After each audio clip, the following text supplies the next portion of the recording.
हाँ, जी, नमस्ते अंकित जी, आपका दूसरा एपिसोड में स्वागत है। और हम लोग पिछले एपिसोड में मतलब मनोरंजन के अलग-अलग आयाम पे बात किया था और मैं चाहता हूँ कि आपसे मनोरंजन के और भी विभिन्न पहलुओं पे बात करूँ। तो मतलब जैसे कि हमने आपसे आखिरी सवाल पूछा था कि मनोरंजन के साधन कौन-कौन से हैं, जिसका आपने बहुत ही खूबसूरत सा जवाब दिया था। और मैं चाहता हूँ कि मेरा एक और प्रश्न है आपसे कि मतलब लोग मनोरंजन के लिए इंटरनेट पर क्या-क्या करते, क्यों जाते? इसका कुछ आपका क्या मतलब आपका क्या विचार है? मतलब इसमें आप क्या कहना चाहते हैं कि मनोरंजन के फिर से साधन सबका कौन-कौन स्वागत है से? और राहुल धन्यवाद जी। फिर से बुलाने के लिए बहुत-बहुत धन्यवाद राहुल। अ, बात ये है कि आपने पूछा है कि लोग इंटरनेट पे क्या ढूँढने जाते हैं। तो अगर मैं सीधे शब्दों में इस चीज़ का जवाब देना चाहूँ तो मैं ये कह सकता हूँ कि आजकल तो इंटरनेट पे दुनिया की तमाम चीजें मिलती हैं। कोई ऐसा चीज नहीं है जो इंटरनेट पे ना मिलता हो। फिल्मों से लेकर गाने तक, न्यूज़पेपर से लेकर कॉमेडी तक, सब कुछ ढूंढने लोग इंटरनेट पे ही जाते हैं और इंटरनेट पे दुनिया भर के मनोरंजन के तमाम साधन मौजूद हैं। मैं कुछ मेन साधनों के बारे में बात करूं जो इंटरनेट पे मौजूद है तो अ, आज के वर्तमान युग में मैं बात करूं तो स्टैंड अप कॉमेडी एक ऐसा एक्ट है जो बहुत तेजी से उभर के आ रहा है और वो अगर हम मेन अगर अपने इंडिया के बारे में बात करें तो इंडिया में स्टैंड अप कॉमेडी पिछले 7-8 या 10 सालों में कह लें तो बहुत तेजी से उभर के आ रहा है। और इसके पीछे का दूसरा पहलू ये है कि हम हमारी लाइफ बहुत स्ट्रेसफुल होती जा रही है जिसके कारण ये स्टैंड अप कॉमेडी की कला बहुत तेजी से उभर के आ रही है। और ये तो एक पहलू हुआ। दूसरा चीज हुआ कि गाने मनोरंजन के सबसे बड़ा साधन अगर कोई मान ले तो वो गाने हैं। और गाने छोटे बच्चों से लेकर जो कह लें कि 1-2 साल के बच्चों से लेकर और बड़े बुजुर्ग बूढ़े तक सुनते हैं। सबकी अपनी अपनी कैटेगरी बटी हुई है गाने सुनने की। तो अगर कोई पूछे कि मनोरंजन का सबसे बड़ा साधन कौन सा होता है तो हम बेझिझक कह सकते हैं कि मनोरंजन का सबसे बड़ा साधन है गाने, संगीत। सभी सुनते हैं, सब कुछ सुनते हैं। तीसरा बड़ा साधन हम ये कहें इंटरनेट की बात करें तो वेब सीरीज और फिल्में हैं जो आजकल बहुत धड़ल्ले से आ रही हैं। मतलब एक दिन में 4-4 फिल्में, 4-4 वेब सीरीज रिलीज हो रही हैं और लोग उसको बहुत चाव से रात-रात भर जग के देखते हैं। तो मनोरंजन के तीसरा मेन साधन ये हो गया। और भी कई सारे छोटे-छोटे साधनों के बारे में बात करें तो न्यूज़पेपर्स हो गए, पत्र-पत्रिकाएँ हो गई।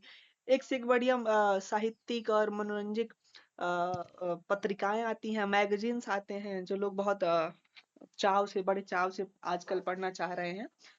तो और दूसरी चीज़ कि लोग इंटरनेट पे क्या ढूँढने जाते हैं तो इसको हम अगर अपने पूरी बात को अगर एक लाइन में समराइज़ करें तो मैं ये कह सकता हूँ कि लोग इंटरनेट पे मनोरंजन ढूँढने जाते हैं।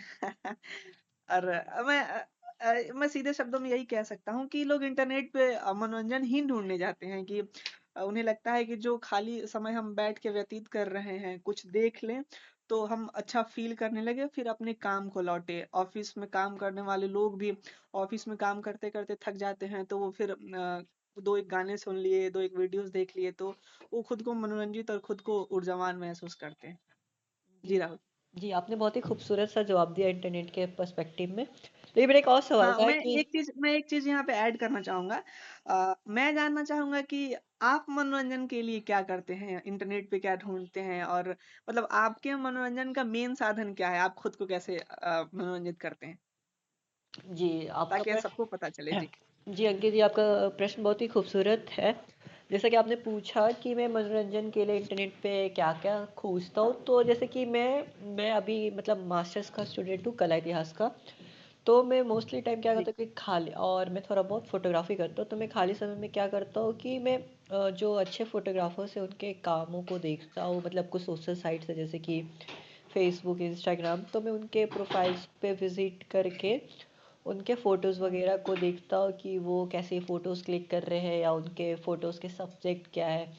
इसके अलावा मैं मतलब खाली समय में मतलब पेंटिंग्स वगैरह देखता हूँ और उस पेंटिंग को बहुत ध्यान से ऑब्जर्व करता हूँ कि उस पेंटिंग में कलाकार ने क्या मतलब उकेरने की या बनाने की कोशिश की है। इसके अलावा मतलब मैं यूट्यूब पर मूवीज़ देखना पसंद करता हूँ या फिर गाने सुनता हूँ, मतलब मुझे गाने सुनने बहुत पसंद है, अलग अलग तरीके के गाने सुनने। इसके अलावा फिर किताबें मैं पढ़ता हूँ या कोई आर्टिकल मुझे अच्छी लगती है तो मैं वो पढ़ता हूँ, या फिर कोई न्यूज़ चैनल्स के न्यूज़ वेबसाइट्स के पे जाके मैं न्यूज़ भी पढ़ता हूँ। तो मतलब मैं इंटरनेट पे जितनी भी चीज़ें लगभग होती है उन उन चीज़ों का यूटिलाइज करता हूँ। तो मैं यही करता हूँ। अच्छा। अच्छा, एक चीज मुझे बहुत उत्सुकता हो रही है, थोड़ा सा विषयांतर हो जाएगा, पर आपने बताया कि आप मास्टर्स के कला साहित्य के छात्र, इतिहास के इतिहास। छात्र हैं। जी जी। हाँ जी, इसके बारे में थोड़ा मैं बता दीजिए, थोड़ा हम जान लें, फिर अपने सब्जेक्ट पे आते हैं, हम अपने विषय पे आएंगे। जी जी ज़रूर। जैसे कि कला इतिहास में क्या होता है कि मतलब हमें ना, मतलब हमें पता है कि इतिहास होता है और इतिहास में मतलब कला का एक बहुत बड़ा योगदान है। मतलब किसी भी समाज या साम्राज्य या किसी भी जो होता है उनका मतलब कला बहुत मैटर करता है। कि आपको पता है कि स्पेसिफिक डायनेस्टी में एक स्पेसिफिक टाइप का कला हो रहा था, जैसे कि हमें पता चल जाता है। जैसे जस्ट एक छोटा सा एग्जांपल देना चाहूँगा आपको कि जैसे कि आप कुछ जी। मंदिरों को देख के पहचान जाते हैं कि अच्छा ये साउथ इंडियन टेम्पल है या फिर नॉर्थ इंडियन टेम्पल है, या फिर ये ऐसे पेंटिंग्स तो राजस्थान में ही बनती है। जैसे आपने एक प्रश्न में बताया था कि कठपुतलियों का जिक्र किया था, तो कठपुतलियाँ ऐसे दिमाग में आते ही हमें राजस्थान का जिक्र आता है। तो ऐसा क्यों होता है कि हर क्षेत्र में एक अलग प्रकार का कला का विकास होता है और एक तरीके का कला का चीज़ें होती है।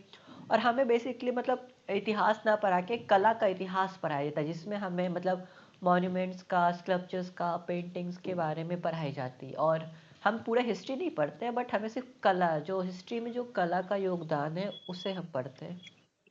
और हम मतलब मैं अच्छा बेस जी। जी। बाकी रही बात, तो मैं आपसे ये पूछना चाहूँगा कि जैसे कि एक सवाल था मेरा कि मनोरंजन के साधन कौन कौन से आपके हिसाब से? हाँ। अ, उम, मैं व्यक्तिगत रूप से पहले अपनी बात करूंगा, फिर मैं बड़े स्तर पे बात करूंगा। मेरे लिए जो मनोरंजन का साधन है, वो है गाने सुनना। अधिकतर लोगों जैसा कि मैं भी अपने खुद को मनोरंजित करने के लिए गाने सुनता हूँ और किताबें पढ़ता हूँ। जैसा कि मेरा झुकाव थोड़ा सा साहित्य की तरफ और कविता की तरफ, गीत की तरफ बहुत ज्यादा है। तो मैं बड़े शायरों को पढ़ता हूँ। अभी मैं कुछ ही देर पहले एक बड़े शायर हैं, फहमी बदाऊनी, उनका एक शेर पढ़ रहा था कि फूल इतरा रहे हैं खुशबू पर, काश तुम भी होते यहीं कहीं। तो मेरे लिए मनोरंजन का सबसे बड़ा साधन ये है कि अब मेरे लिए मनोरंजन का सबसे बड़ा साधन हिंदी साहित्य से जुड़े हुए लोग हैं, किताबें हैं, गाने हैं, और मैं थोड़ी कविताएं लिखता भी हूँ, और बड़े शायरों को पढ़ता भी हूँ। तो मेरे लिए मनोरंजन के साधन कह ले तो गीत हो गए और किताबें हो गई। बाकी मैं बड़े स्तर पे बात करूं, तो मैंने जहां तक लोगों को ऑब्जर्व किया है, तो लोगों को जब भी खाली समय मिलता है तो वो गाने सुनना पसंद करते हैं, या फिर खेलना पसंद करते हैं, टीवी देखना पसंद करते हैं। अगर हम अपने भारत को भारत देश को अपनी नजर में रख के बात करें, तो मिडिल क्लास के लगभग 100% घरों में, लग 90% कह ले, 100 कहना तो बहुत ज्यादा हो जाएगा, कि वहां पे मनोरंजन का सबसे बड़ा साधन टीवी है। वैसा शायद ही कोई घर नहीं रहता होगा जहाँ पे टीवी ना चलती हो, लोग रात में बैठ के, साथ में सारे परिवार लोग बैठ के टीवी देखते हैं। तो हम कह लें कि मनोरंजन का सबसे बड़ा साधन हमारे यहाँ टीवी है। और दूसरी तीसरी चीज नंबर पे आती है अखबार, न्यूज़पेपर, जहाँ पे लोग पढ़ते हैं इसको मनोरंजित वो होने के लिए। और उसके बाद खेल है, जो लोग देखना पसंद करते हैं मनोरंजन के लिए। तो यही कुछ मोटे तौर पे तीन चार चीजें हैं जो खुद को लोग इससे मनोरंजित होते हैं। मेन साधन यही है, बाकी तो ऐसे आदमी खुद से खुद को भी मनोरंजित कर लेता है। जी। जी, आपने बहुत ही खूबसूरत सा जवाब दिया, लेकिन मैं आपको मतलब एक मेरा एक प्रश्न है। जैसे कि आपने कहा था कि लगभग 90% लोगों के घर में टीवी है, लेकिन मुझे लगता है कि ये थोड़ा-सा हुआ है, क्योंकि आपको पता है कि हमारे देश का एक अच्छा वर्ग समाज के लोग जंगलों में रहते हैं, मतलब जनजातियाँ भी एग्ज़िस्ट करती है, तो वहाँ पे टीवी नहीं होती है। उनके वहाँ पे जैसे जी। लोकगीत या वहाँ के जो लोकल गाना होता है वो वहीं पे गाते हैं। आपको पता होगा कि शाम को ऐसे लोग आग जला के चारों तरफ बैठते हैं और गाना गाते हैं और बहुत सारी चीज़ों पे बात करते हैं। तो आपने कभी मतलब इन चीज़ों के बारे में सुना या जाना या कुछ आपको पता है? मतलब मैं आपने कभी-कभी फ़ील किया, एक्सपीरियंस किया है? जी। बिल्कुल, जब हम हमारे हमने एक किताब पढ़ी थी, मुझे उसका टाइटल ठीक से याद नहीं आ रहा है, पर उनमें ऐसे लोगों का ज़िक्र था। और ये सवाल हालिया में मुझे महसूस हुआ इस कारण कि अभी कुछ ही दिनों पहले शायद एक मलयालम या कन्नड़ मूवी है, मुझे ठीक से याद नहीं, कंतारा करके एक मूवी आई है। उसमें मैंने आदिवासी लोगों को, जो लोग जंगलों में रहते हैं, उनकी एक अलग दुनिया होती है, उन लोगों को बहुत करीब से देखा उस मूवी के माध्यम से, उस फ़िल्म के माध्यम से। और उस मूवी में मुझे पता चला कि हमारी दुनिया और उनकी दुनिया बिल्कुल अलग है। हमारे मनोरंजन के साधन बिल्कुल अलग हैं, उनके मनोरंजन के साधन बिल्कुल अलग हैं। तो जैसा कि आपने बताया कि वो उनके यहाँ लोकगीत बहुत प्रचलित है। उनके यहाँ जो, हम ऐसे कह सकते हैं कि आदिवासियों के गाने बहुत, उनके मनोरंजन का मेन साधन वही है। और वो बहुत प्यारा होता है, बहुत खूबसूरत होता है, बहुत पसंद आता है। तो उनके यहाँ का मेन साधन यही है, और मैंने इस चीज़ को बहुत करीब से महसूस किया हाल ही में।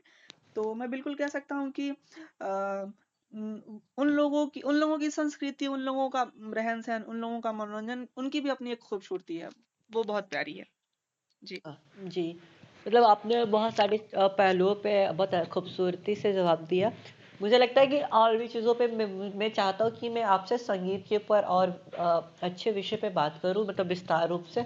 तो मुझे लगता है कि हम शायद अगले एपिसोड में इस विषय पे अच्छे से बात कर सकते हैं।